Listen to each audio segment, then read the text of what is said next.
welcome back to Bangalore Medical Coaching Center. Exciting news for all JEE aspirants. The National Testing Agency NTA has announced the JEE-Main 2025 exam dates and a few crucial changes to the exam pattern.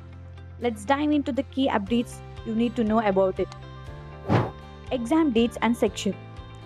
JEE-Main 2025 will be held in two sections, January 22nd to 31st and another section in April. This dual section format allows students to improve their scores and taking an exam twice. Key changes to the exam pattern. For 2025, the optional question format in a section B has been removed. Now, students must answer all 5 numerical questions in each subject, unlike the previous flexibility of the choosing 5 out of 10. Paper and subjects.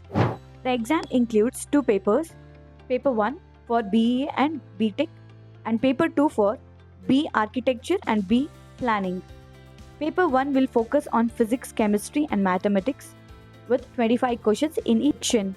Paper 2 will have an additional drawing test for architecture students. Application process and important dates. The application process for the January section is open until November 22nd p.m. and exam city details will be announced in early January and admit card will be released 3 days before the exam. Results are expected by February 12th. That's all for the JEE-Main 2025 updates. Don't forget to like, share and subscribe for more such information. Good luck and all the best for your examination. Thank you.